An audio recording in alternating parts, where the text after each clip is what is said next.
Hello everybody, welcome back to the channel. Today, prediction day number 3. Today we will talk about the Atlantic Division, which will be a fascinating one, but we'll come to this in a second. First, there's a giveaway on the channel and you can win this wonderful FC Bayern Maßkrug. Check out the video in the corner and you will know all the details how you can win this one, which is unique.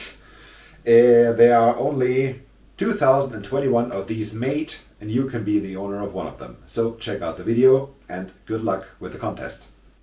So now the Atlantic Division. It will be very interesting. Teams with different perspectives. Some are rebuilding, some are about to end their rebuild, some think they are contenders. It will be fascinating. We have 2 Florida teams there, the Tampa Bay Lightning, the reigning Stanley Cup champion, and the Florida Panthers. We have 3 Canadian teams, Ottawa, Montreal, Toronto, and 3 teams from the northern states, Detroit, Buffalo, and the Boston Bruins. So, without further ado, let's get into my prediction how the regular season of the Atlantic Division will end. So, here we go, the Atlantic Division. Who will end up last? I think this is not a secret. I think everybody thinks so. I see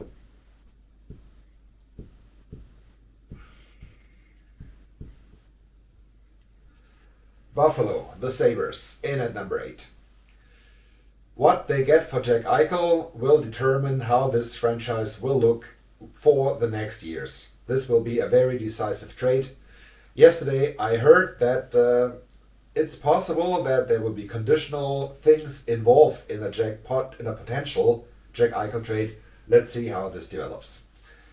They will have not the best team on the ice. The goaltending tandem seems to be Tokarski and Craig Anderson, which is interesting.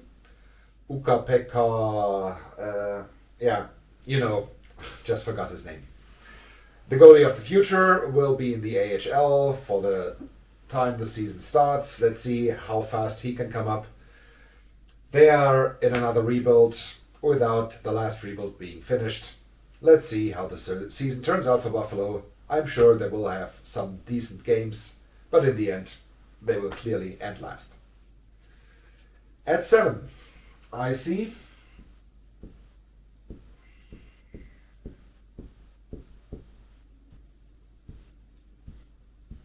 Detroit, the Red Wings. Once again, I'm sure this is not a surprising pick. The Red Wings are still in the rebuild, but they are on the verge of ending it. They have very, very good prospects.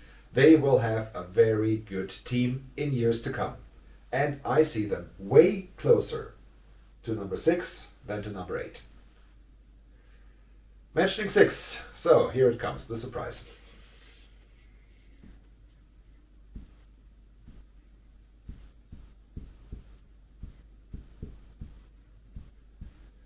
Montreal, the Habs. Amazing run last year in the playoffs. They went all the way to the final, but they definitely lost a lot in the offseason. Not only that Shea Weber is hurt and will not play the whole season, they lost Philippe Danault in free agency, they lost Jesperi Kotkaniemi. Who will play center for the Habs? Okay, there's Nick Suzuki, but who else? I don't know where the scoring should come from without decent centers. The defense without Weber, of course, took a massive hit. They have Alexander Romanov coming up. I think he can take a share of what Weber did, but not everything. And in goal, with Carey Price now out with mental problems, mental illness. Yeah, of course, during the regular season, they wouldn't have got playoff Carey Price, but regular season Carey Price is definitely a major upgrade to what they have now with Montembeault. Maybe Kane Primo gets a shot. And Jake Allen has to take the load as a starter. He's shown he can do that, but he is also not the best starter in the NHL, to be polite. That's why I see the Habs out of the playoffs at 6. At 5.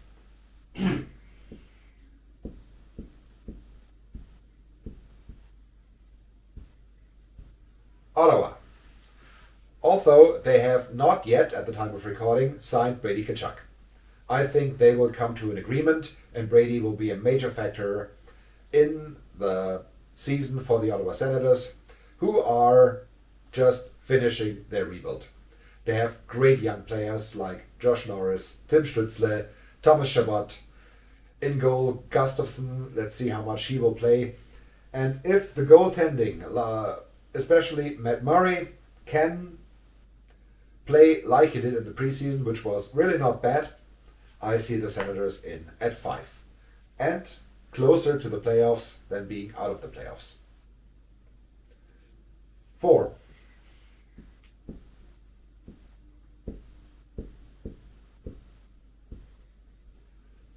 Boston. The Bruins. I have some problems with how this team handled the offseason. They have one great scoring line with Marchand, Bergeron, and Pastrnak. It's possible they take Pastrnak off this line and let him play on the second line with Taylor Hall. But who is the center there? The loss of David Krejci will turn out to be huge. Not only that he's a very capable second line center, Bergeron tends to get hurt. At least for a handful of games every season the last years, Bergeron was out. At this time, always Krejci took over, ran the line, ran the team. This can't happen this year because they don't have a second line center. And I'm definitely in doubt about the depth scoring of the Bruins. What also could be a problem, their goaltending, Linus Ullmark tends to get injured as well.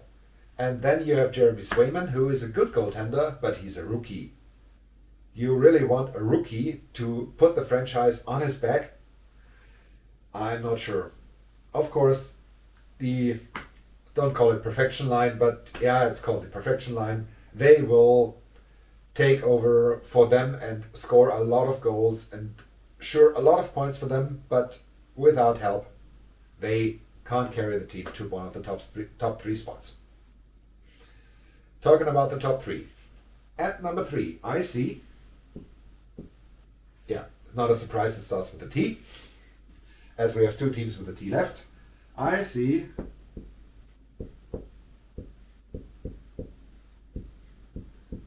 the Tampa Bay Lightning in at 3. They are the reigning Stanley Cup champion. They are back-to-back Stanley Cup champions. They have still a very good roster, but they lost a lot of depth. They lost Yanni Gourde, Barclay Goodrow, Blake Coleman, Tyler Johnson. This is 1.5 lines. This is not easy to handle, not even for the Lightning.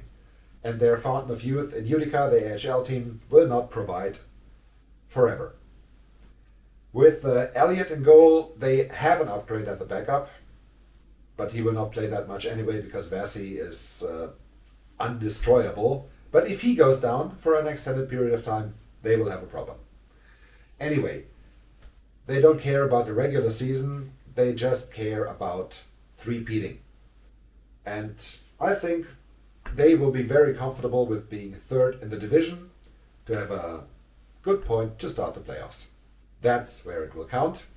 But, spoiler alert, I don't think they will three-peat. At 2, I see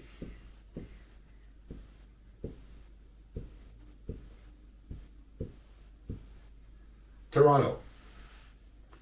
The Leafs. If Peter Mrazek can adjust to the environment in Toronto, and I think he can, and I think he can do it fast, he will be a huge upgrade and a huge help for the Leafs in goal. Their defense is good. Let's see how they handle the Morgan Rielly situation, whose contract is expiring next year. If they extend him, if yes, for how much? If they don't, do they trade him? We'll see. Up front, the Leafs are more than solid. Matthews and Marner run the 1 line. Tavares and Nylander run the 2nd line. The 3rd line around Alex Kerfoot. The 4th line built around Jason Spezza. They will score their share of goals. And if their goaltending can hold up, they are a sure playoff team, and I see them second in the division. Which leaves number 1.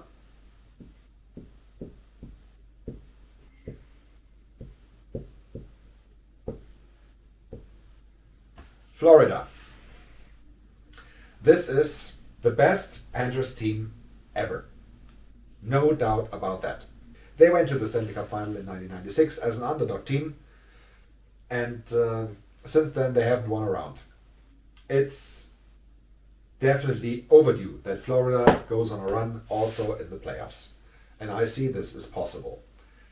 With Barkov and Huberdeau, the two leaders of the team, Aaron Ekblad on the blue line, with added veteran presence of Joe Thornton, who will not score that much, but as a leader, he is still very valuable. In goal, with Bobrovsky and Spencer Knight, the rookie, coming up, they have very solid options. They will score a lot of goals, and I see them first in the Atlantic. Okay, that's it for this one. Thank you very much for watching. Don't forget to hit like and subscribe, and stay tuned for my prediction of the Metropolitan Division. Spoiler alert, the Met has so much parity, it will be a total crapshoot, and I'm totally aware that, like with every of my predictions, I will be totally wrong. Anyway, this will be out in 2 days. I hope you enjoyed this video and are looking forward to the next one. So am I. See you soon. Have a good time. Goodbye.